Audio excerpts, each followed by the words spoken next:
नमस्कार, मैं Aman Sandil, AD news India में आप सभी लोगों का स्वागत है। जो लोग YouTube channel AD news India को सब्सक्राइब नहीं किए हैं, वो सब्सक्राइब कर लेंगे और नोटिफिकेशन बेल को दबाना नहीं भूलेंगे ताकि मेरे द्वारा जो भी वीडियोज़ यूट्यूब पर अपलोड किए जाएंगे वो आप तक आसानी से पहुंच सके। मित्रों, मैंने वादा किया था कि पद्म भूषण स्वर्गीय रामविलास पासवान जी के जीवन चरित्र को, उनकी जीवन गाथा को 100 एपिसोड्स में आपके सामने मैं प्रस्तुत करूंगा। एक एपिसोड आप लोगों के बीच में है, बहुत लोगों ने उसे देखा है और बहुत लोग नहीं देख पाए हैं। तो मैं आप लोगों से विनती करूंगा कि YouTube channel AD news India को आप सब्सक्राइब करें और नोटिफिकेशन बेल को ज़रूर दबा दें ताकि हर वीडियोज समय पर आपके सामने उपस्थित हो सके और आप उसे देख सकें। आप जानते हैं कि स्वर्गीय रामविलास पासवान जी भारत के द्वितीय अंबेडकर कहे जाते हैं। ये द्वितीय अंबेडकर की उपाधि यूं ही उन्हें नहीं मिला है। उन्होंने अपने जीवन में जो संघर्ष किया, जिन यातनाओं को सहा, जिस संघर्षपूर्ण माहौल से उन्होंने अपने को एक ऐसे गांव से जिसका नाम सहरबन्नी है, जहां की कोई शहर की पहचान बिल्कुल नहीं है, जो 4 नदियों से घिरा हुआ गांव है, कोसी, कमला, बलान और बागमती, जहां 12 महीनों में 8 महीने बाढ़ के पानी लगा हुआ करता हो, उस गांव से निकल करके एक छोटे परिवार का लड़का, एक दलित परिवार का लड़का, एक अभाव में पलने वाले परिवार का लड़का जब भारत की राजनीति में पदार्पण करता है और जिसकी पहचान भारत ही नहीं पूरे विश्व में एक महान दलित नेता के रूप में हो जाती हो, वैसे महापुरुष को हम कमतर नहीं आंक सकते। उनकी जीवन गाथा को बताना इतना आसान भी नहीं है। तमाम स्रोतों के आधार पर, उनके जीवन से संबंधित जितने स्रोत मुझे मिले उनके आधार पर और उनके जीवन पर लिखी हुई एक पुस्तक है, उसके आधार पर आप लोगों के बीच में उनके जीवन यात्रा को सरल और स्पष्ट भाषा में आपके सामने प्रस्तुत करने का मैंने हिम्मत जुटाई है, मैंने प्रयास किया है। अगर इसमें कोई त्रुटि रह जाए तो मैं आप सभी लोगों से माफ़ी चाहूँगा। मित्रों, सहरबन्नी जो 4 नदियों से घिरा हुआ क्षेत्र है, खगड़िया जिला का एक अत्यंत पिछड़ा हुआ गांव, जहां पर की जो बुनियादी सुविधाएं होनी चाहिए वो नहीं थी। आज़ादी के बाद के हाल के कुछ वर्षों तक वो सुविधाओं से वंचित रहा, लेकिन इधर बीच वहाँ पर कुछ विकास हुआ है, लेकिन जितनी विकास वहाँ होनी चाहिए अभी तक नहीं हो पाई है। आज़ादी से पहले जब स्वर्गीय रामविलास पासवान जी का जन्म हुआ था और उससे भी पहले आप सोच सकते हैं कि वहाँ की स्थिति क्या रही होगी। कहीं दूर बाहर से उस गांव में एक शख्सियत का पदार्पण होता है जिनका नाम था ठीठर हजारी।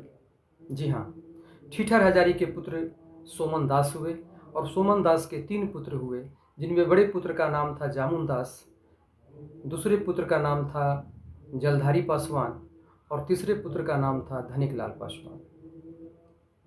जामुन दास के 3 लड़के, बड़े पुत्र स्वर्गीय रामविलास पासवान जी, द्वितीय पुत्र पशुपति कुमार पारस जी और तृतीय पुत्र स्वर्गीय रामचंद्र पासवान जी। ये उनकी पारिवारिक हिस्ट्री है, इतिहास है।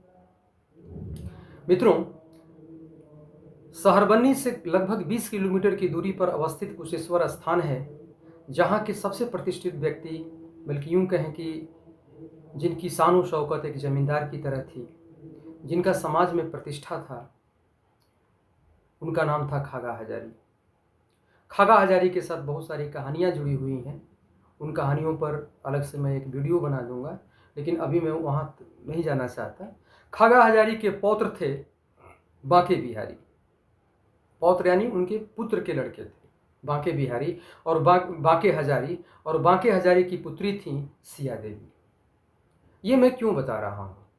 मुझे तो बात करनी चाहिए सहरबन्नी पर, लेकिन मैं बात कर रहा हूँ कुशेश्वर स्थान पर। ऐसा इसलिए कि सिया देवी की शादी स्वर्गीय जामुन दास के साथ हुई। स्वर्गीय रामविलास पासवान जी के पिता जामुन दास, जिनकी 2 पत्नियां थीं, जिसमें कि एक पत्नी थी सिया देवी जो कुशेश्वर स्थान के रहने वाले थे, और सिया देवी के जो सबसे बड़े पुत्र हुए वो थे स्वर्गीय रामविलास पासवान जी। यानी स्वर्गीय रामविलास पासवान जी का ननिहाल कुशेश्वर स्थान में था। सहरबन्नी एक ऐसा गांव जो मूलभूत सुविधाओं से वंचित गांव था। उस गांव में कई टोले हुआ करते थे। एक टोले में 15 से 20 घर हुआ करते थे। वहाँ पर यादव, मल्लाह, कलवार, धोबी इत्यादि वहाँ जातियाँ थीं और पासवान जाति भी थी। हर जातियों के नाम पर एक टोला हुआ करता था। एक टोला था पासवान टोला, जिसका कि बाद में नाम हुआ बेलाही टोला, और वही बेलाही टोला बाद में जामुनदास टोला हुआ। और फिर आज के दौर में निर्वाचन आयोग की सूची में उस टोले का नाम, सभी सरकारी कागजों में उस टोले का नाम मंत्री टोला है। उस मंत्री टोला में जामुनदास रहा करते थे, और जो कि हमारे पद्म भूषण स्वर्गीय रामविलास पासवान जी के पूज्य पिताजी थे। वो एक धर्मपरायण व्यक्ति थे, रामायण के प्रकांड विद्वान, इसलिए लोग वहाँ पंडित जी भी उनको कहा करते थे। जहाँ जाते, जिस सभा में जाते, जिस समाज में जाते, जहाँ बैठकी करते, लोग उनसे रामायण की कथाओं को सुनने के लिए आग्रह करते और वो सुनाते भी। वो परम शिव भक्त भी थे, लेकिन बाद में वो कबीरपंथी हुए। कबीरपंथी होने के बाद भी रामायण का अध्ययन, रामायण का पाठ, शिव की भक्ति उन्होंने नहीं छोड़ी। ये साथ साथ चलता रहा। उस गांव में कहते हैं कि राजस्थान से एक लोटा लेकर, सिर्फ एक लोटा लेकर के एक मारवाड़ी बंधु आए। चूंकि वो गांव बाढ़ से घिरा हुआ रहता था, वहाँ की ज़मीनें बहुत सस्ती थीं, वहाँ की ज़मीन खरीदने वाला कोई नहीं था। लेकिन मारवाड़ी समाज को आप जानते हैं कि वो अपना भविष्य कैसे देखता है और किस तरह से भविष्य में क्या फ़ायदा होगा, क्या करेगा, इसकी जानकारी मारवाड़ियों को पहले लग जाती है। तो रामनिवास मारवाड़ी उस गांव में आते हैं और वहाँ बस जाते हैं, और वहाँ आकर मजबूरों को, जो मजबूर थे, जिनको पैसे की ज़रूरत थी, उनको पैसा दे करके सूद पर अपना कारोबार शुरू करते हैं। धीरे धीरे रामनिवास मारवाड़ी का कारोबार बढ़ते चला जाता है और वो वहाँ के एक बड़े सेठ बन जाते हैं। उसी सेठ रामनिवास मारवाड़ी के यहाँ जलधारी पासवान, जो कि पद्म भूषण स्वर्गीय रामविलास पासवान जी के चाचा थे, वहाँ काम करने लगते हैं। शुरुआती दौर में रामनिवास मारवाड़ी उन्हें पैसे देते हैं, जो मेहनताना था, महीना था। लेकिन बाद में स्वर्गीय पूज्य पिताजी स्वर्गीय जामुनदास जी के आदेश पर, उनके सुझाव पर, जलधारी पासवान जी उस पैसे के बदले उनसे थोड़ा थोड़ा ज़मीन लेना शुरू कर देते हैं। और इस तरह से कुछ वर्षों में उनके पास लगभग 15 से 20 कट्ठा ज़मीन, 15 से 20 बीघा ज़मीन हो जाता है। और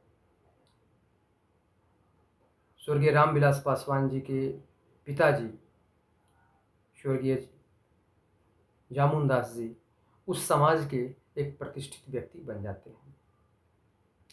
अपनी धर्मपरायणता, भाइयों के प्रति प्रेम, समाज के प्रति समर्पण, इन सारी बातों को अगर देखा जाए तो जामुनदास उस इलाके के उन नामचीन हस्तियों में शामिल होते हैं जो परिवार, समाज के लिए आगे बढ़कर हमेशा सदैव काम करने वाला रहा हो। मित्रों, स्वर्गीय रामविलास पासवान जी का जन्म कुशेश्वर स्थान में अपने नाना जी के यहाँ हुआ।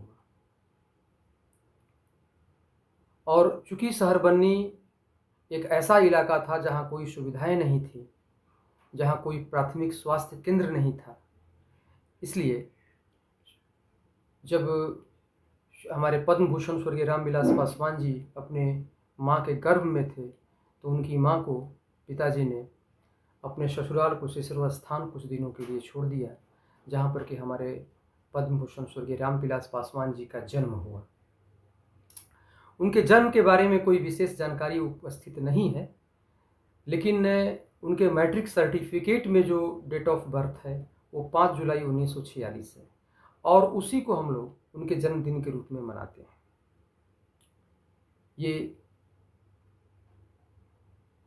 स्वर्गीय रामविलास पासवान जी का जन्मदिन है 5 जुलाई 1946। जो भी हो, पूरी देश दुनिया इसी को उनका बर्थडे मान करके हम सेलिब्रेट करती है, और हम भी करते हैं। अब ध्यान ये देना होगा कि स्वर्गीय रामविलास पासवान जी के नाना जो बांके हजारी थे, उनके दादाजी थे खागा हजारी, और खागा हजारी शिव जी के परम भक्त थे। वो शिव उपासक थे। ऐसा कहा जाता है कि शिव जी स्वप्न में आकर के जो उन्हें आदेश देते थे वो उसे पूरा करते थे। ऐसी चर्चा है उस इलाके में कि खागा हजारी को शिवजी ने स्वप्न में बताया कि तुम्हारे घर में एक ऐसा बच्चा पैदा होगा, एक ऐसा बच्चा का प्रादुर्भाव होगा, एक ऐसा बालक का अवतरण होगा जो तुम्हारे गांव का ही नहीं, तुम्हारे परिवार का ही नहीं, तुम्हारे समाज का ही नहीं, बल्कि पूरे भारत में, पूरे विश्व में अपने नाम का डंका बजाएगा, और पूरी दुनिया उसे सम्मान के साथ उसके आगे अपना सर झुकाएगी। और हुआ यही। स्वर्गीय रामविलास पासवान जी का 5 जुलाई 1946 का जन्म हुआ, और इसीलिए उनके नाना जी ने कहा कि ये मेरा नाती नहीं है, ये तो शिव पुत्र है। इसलिए आज की वीडियो का टाइटल भी मैंने शिव पुत्र दिया है। आज इस वीडियो में इतना ही। अगले एपिसोड आपको YouTube channel AD news India पर अगले दिन अवेलेबल हो जाएगा। आज के लिए बस इतना ही। नमस्कार।